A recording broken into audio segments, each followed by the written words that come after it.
ಚಿಂಚೋಳಿ ಪಟ್ಟಣದ ಚಂದಾಪುರದ ದೇವರಾಜ್ ಅರಸು ಭವನದಲ್ಲಿ ಚಿಂಚೋಳಿ ತಾಲೂಕು ಆಡಳಿತದ ವತಿಯಿಂದ ಕರ್ನಾಟಕ ರಾಜ್ಯದ ಮಾಜಿ ಮುಖ್ಯಮಂತ್ರಿಗಳ ಹಾಗೂ ಸಾಮಾಜಿಕ ಪರಿವರ್ತನೆಯ ಹರಿಕಾರರಾದ ಡಿ ದೇವರಾಜ್ ಅರಸುರವರ 111ನೇ ಜನ್ಮದಿನದ ಕಾರ್ಯಕ್ರಮವು ಅದ್ದೂರಿಯಾಗಿ ಆಚರಣೆ ಮಾಡಲಾಯಿತು.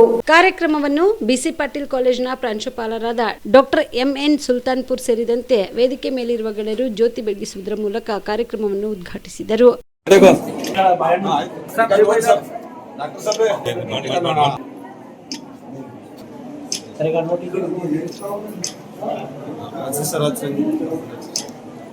ಇನ್ನು ಕಾರ್ಯಕ್ರಮವನ್ನು ಉದ್ದೇಶಿಸಿ ತಾಲೂಕಾ ಹಿಂದುಳಿದ ವರ್ಗಗಳ ಕಲ್ಯಾಣ ಅಧಿಕಾರಿಗಳಾದ ರಾಹುಲ್ ಪಂಚಶೀಲ ಅವರು ಮಾತನಾಡಿ, ಕರ್ನಾಟಕ ರಾಜ್ಯದಲ್ಲಿ ದಿವಂಗತ ದೇವರಾಜ್ ಅರಸು ಅವರು ಹಿಂದುಳಿದ ಜನರಿಗೆ ಮೀಸಲಾತಿ ಹಾಗೂ ಹಿಂದುಳಿದ ವರ್ಗದ ಜನರಿಗೆ ಅಭಿವೃದ್ಧಿ ಏಳಿಗೆಗಾಗಿ ಬಹಳಷ್ಟು ಒಳ್ಳೆಯ ಕೆಲಸವನ್ನ ಮಾಡಿದ್ದಾರೆ ಎಂದರು.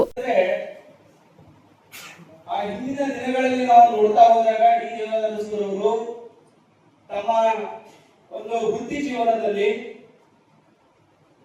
ಒಂದೊಂದೇ ಮೈಲಿಗಲ್ಲುಗಳನ್ನ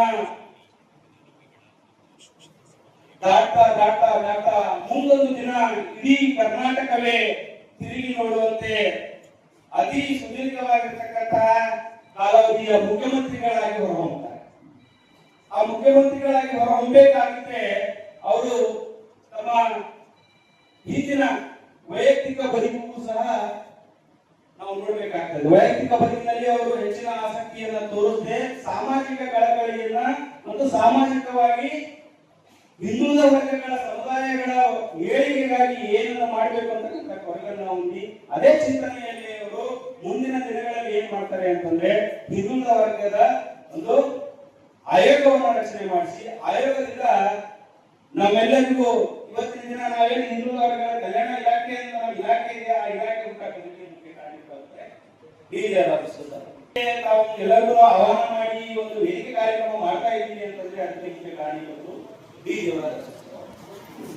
ಯಾಕೆ ನಾವು ಈ ಒಂದು ಸಂದರ್ಭದಲ್ಲಿ ನೆನೆಸ್ಕೋಬೇಕಾಗ್ತದೆ ಅಂತಂದ್ರೆ ನೋಡಿ, ಅವರಿಗೆಲ್ಲ ಕುಟುಂಬದಿಂದ ಒಳ್ಳೆಯ ಇದರಿಂದ ಇತ್ತು. ಅವರಿಗೆಲ್ಲ ಏನ್ ಸಾಮಾಜಿಕವಾಗಿ ಏನಾದ್ರು ಮಾಡಬೇಕು ಅಂತಕ್ಕಂಥ ಯಾವುದೇ ಅವಶ್ಯಕತೆ ಇರಲಿಲ್ಲ. ನೈತಿಕವಾಗಿ ಒಳ್ಳೆ ಆರ್ಥಿಕವಾಗಿ ಮತ್ತು ಸಾಮಾಜಿಕವಾಗಿ. ಇನ್ನು ಇದೇ ಸಂದರ್ಭದಲ್ಲಿ ತಹಸೀಲ್ದಾರ್ ಸುಬ್ಬಣ್ಣ ಜಮಖಂಡಿ ಮಾತನಾಡಿದರು. ದೇವರಾಜ್ ಅರಸು ಬಗ್ಗೆ ಎಷ್ಟು ಮಾತಾಡೋದು ಕಡಿಮೆ. ಯಾಕಂದ್ರೆ ಅವ್ರು ಮಾಡೋದಂತ ಕೆಲಸ ಯಾವುದು ಓದಿಲ್ಲ. ಅವರು ಮಾಡಿದಂತ ಕೆಲಸದ ಲಿಸ್ಟ್ ಮಾಡೋದ್ರೆ ಅದು ಒಂದು ದಿನ ಹಿಡಿದು 2 ದಿನ ಹಿಡ್ಬೋದು. ಅಷ್ಟು ಕೆಲಸಗಳನ್ನು ಮಾಡುವಂತ ನಾಯಕ ಯಾವಾಗಿದ್ರೆ ದೇವರಾಜ್ ಅರಸು ಅಂತ ಹೇಳ್ತಾರೆ. ಅವಾಗೆಲ್ಲ ನಮ್ಗೆ ಪ್ರಥಮವಾಗಿ ಭೂ ಸುಧಾರಣೆ ಕಾಯ್ದೆಯನ್ನು ಜಾರಿಗೆ ತಂದಂತವ್ರು ಅದು ಈ ದೇವರಾಜ್ ಅರಸು. ಇವತ್ತು ನಾವು ಏನಾದರೂ SC ST OBC ಜಮೀನಿಂದ ಏನಾದರೂ ಇವತ್ತು ಒಂದು ಒಟ್ಟಿ ಊಟ ಮಾಡಬೇಕಾದ್ರೆ ಅದು ದೇವರಾಜ್ ಅರಸು ಅವರ ಕೊಟ್ಟಂತ ಕಾಣಿಕೆ ಅಂತ ನಾನು ಹೇಳಲಿಕ್ಕೆ ಇಷ್ಟಪಡ್ತೇನೆ. ಯಾಕಂತಂದ್ರೆ ಎಷ್ಟೋ ಜನಕ್ಕೆ ಸತ್ತು ಉಳಿದ ಜಾಗ ಇದ್ದಿಲ್ಲ. ಅಂತ ಒಂದು ಸಂದರ್ಭದಲ್ಲಿ ಉಳುವವನೇ ಹೊಲದ ಮಾಲೀಕ ಅಂತ ಏನು ಭೂ ಸುಧಾರಣೆ ಕಾಯ್ದೆಯನ್ನು ತಿದ್ದುಪಡಿಕೊಂಡು ಜಮೀನಿದ್ದವರಿಗೆ ಜಮೀನು ಹಕ್ಕನ್ನು ಕೊಟ್ಟಂತವರು ದೇವರಾಜ್ ಅರಸು ಅವರು. ಅದೇ ರೀತಿ ಈ ಪಿಂಚಣಿ ಯೋಜನೆ ವಯಸ್ಸಾದ್ಮೇಲೆ ಮಕ್ಕಳು ಮಾಡೋದಿಲ್ಲ, ಮೊಮ್ಮಕ್ಕಳು ಮಾಡೋದಿಲ್ಲ.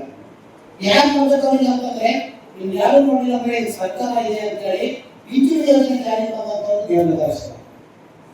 ಈ ಸಂದರ್ಭದಲ್ಲಿ ಪುರಸಭೆ ಅಧಿಕಾರಿಗಳಾದ ಕಾಶಿನಾಥ ದನಿ, ತಾಲೂಕಾ ಆರೋಗ್ಯ ಇಲಾಖೆ ಅಧಿಕಾರಿ ಡಾಕ್ಟರ್ ಲತೀಫ್, BO ಧೂಳಪ್ಪ, ಅಗ್ನಿಶಾಮಕ ಇಲಾಖೆ ಅಧಿಕಾರಿಗಳಾದ SK ಹಸನ್, ಸಾವಿತ್ರಿ ಬಡಗೇರ್ ಸೇರಿದಂತೆ ವಿವಿಧ ಇಲಾಖೆ ಅಧಿಕಾರಿಗಳು, ವಿವಿಧ ಪಕ್ಷದ ಮುಖಂಡರು ಭಾಗಿಯಾಗಿದ್ದರು. Sanjeev Kumar Patil, on spot news, Chincholi.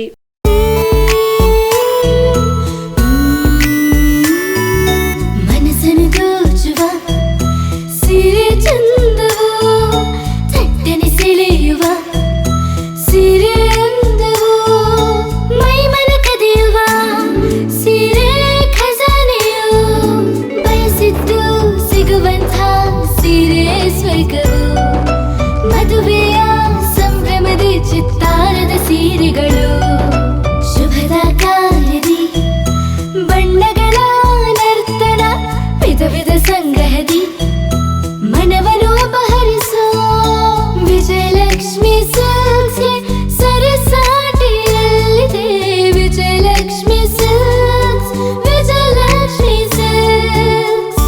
Gulbarga ಜಿಲ್ಲೆಯಲ್ಲಿಯೇ ಮಹಿಳೆಯರ ಮತ್ತು ಮಕ್ಕಳ ವಸ್ತ್ರಗಳ ಏಕೈಕ ಅತಿ ದೊಡ್ಡ showroom Vijayalakshmi silks, city centre mall, super market road, Gulbarga.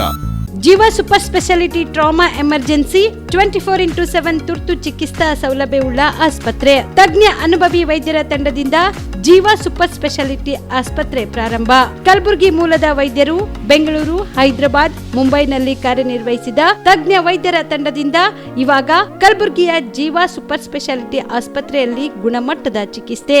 ಅನುಭವಿ ವೈದ್ಯರ ತಂಡದೊಂದಿಗೆ orthopaedic, neuro surgery, general surgery, general medicine, urology, gastro surgery, obstetrics, paediatric, gynaecology, cardiology, neurology, dermatologist ಸೇರಿದಂತೆ OPD, IPD, ICU, NICU, ultrasound, 2D echo, laboratory, major OT ಸೌಲಭ್ಯದೊಂದಿಗೆ ಎಲ್ಲ ರೋಗಕ್ಕೂ ಒಂದೇ ಸೂರಿನಡಿ ರಿಯಾಯಿತಿ ದರದಲ್ಲಿ ಜೀವ ಸೂಪರ್ ಸ್ಪೆಷಾಲಿಟಿ ಆಸ್ಪತ್ರೆಯಲ್ಲಿ 24x7 ಎಮರ್ಜೆನ್ಸಿ ಚಿಕಿತ್ಸೆ ನೀಡಲಾಗುವುದು. ಹೆಚ್ಚಿನ ಮಾಹಿತಿಗಾಗಿ ಸಂಪರ್ಕಿಸಿ ಜೀವ ಸೂಪರ್ ಸ್ಪೆಷಾಲಿಟಿ ಆಸ್ಪತ್ರೆ, ನ್ಯೂ ಜೇವರ್ಗಿ ರಸ್ತೆ, Santosh colony, Kalaburagi. Mobile number 9380736005ಗೆ ಸಂಪರ್ಕಿಸಿ.